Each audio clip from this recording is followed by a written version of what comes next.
Hello, this is Dr. Roman Velasquez with Access to Brain-Based Leadership. Today we're going to give you the brain science analysis on the Gennady Golovkin and Canelo Alvarez fight. So stay tuned.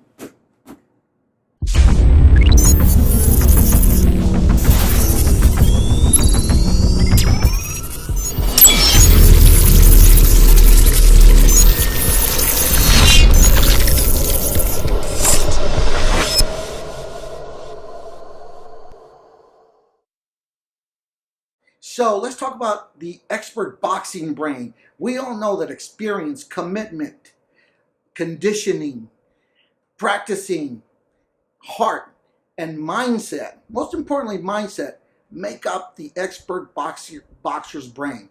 And what am I talking about? An expert boxer's brain has hundreds of thousands of neural connections that the brain makes that hold kinematic patterns, pattern movements, muscle memories, and this turns into the mind's operating mental system of software. It happens automatically. That's what Gennady Golovkin and Canelo Alvarez have developed over a period of time. And this is important because it's used to read the opponent's intentions. From a neuroscience perspective, this is called right here long-term potentiation. This is when neurons fire together, wired together, and are reinforced to make it automatic. So back to this board right here, Ivan. One of the main important things is age, the age factor. We all know that when we get older, our cellular robustness starts to decline a little bit.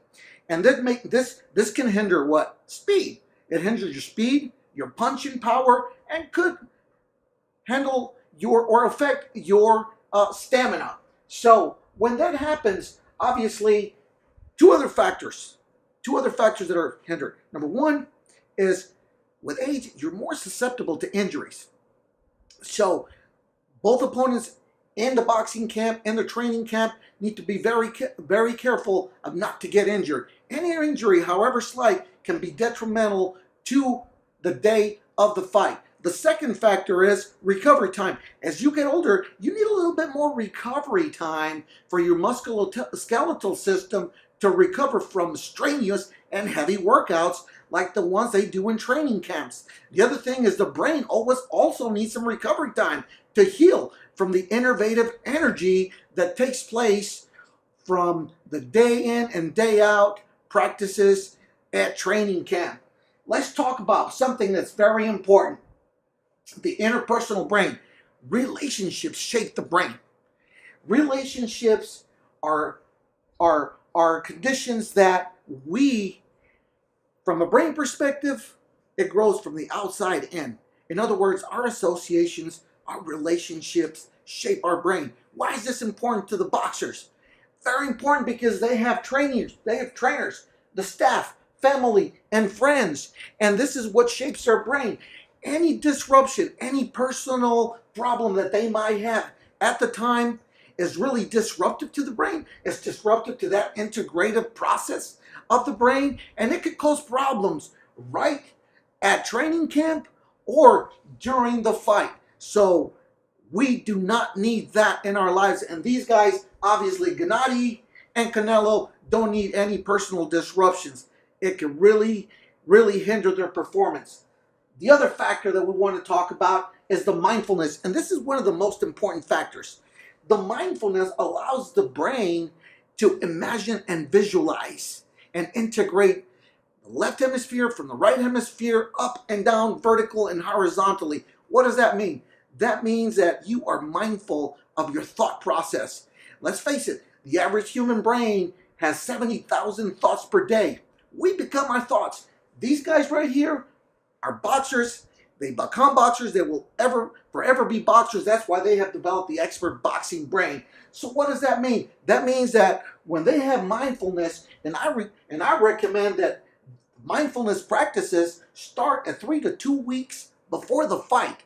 That's when their training camps are really starting to slow down a little bit on those strenuous workouts to let the body recover. So you want to let the brain recover too by visioning the fight, by visioning round after round and getting these embodiment feelings. Okay, if you follow me to the brain diagram right here, lamina 1 is on the spinal cord, and all these embodied feelings come in through the alpha motor neurons into the rest of the brain, where the expert brain, boxer's brain, is located at right here. Hundreds and thousands of neural connections. So that's important. Why is it important?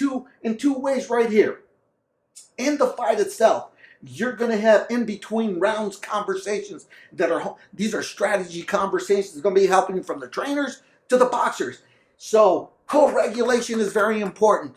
These trainers and the fighters must co-regulate each other's. When you start yelling at the fighter, when you start using profanity, when you start just chaotic and rigidity take over, it's going to ruin the boxer's concentration. Gennady Alvarez, they don't need that stuff. These two guys are very experienced fighters.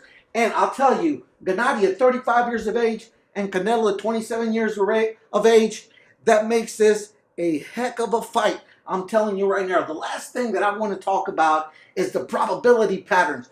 As the rounds go into the fight, these probability patterns of the brain are very important, because the brain energy that moves, it moves from an openness, a receptive manner to what's happening in the fight, and the strategy to the probability. And the probability is one or two things. Am I not fighting my fight plan, or am I not focusing on my fight strategy? And the last one to the probability patterns is certainty. I am certain of this. The brain needs to make that integrative connection. I'm certain I'm going to win, and this is what it takes. So, who's going to win this fight? I'll leave it up to you based on brain science. This is Dr. Roman Velasquez with access to brain-based leadership.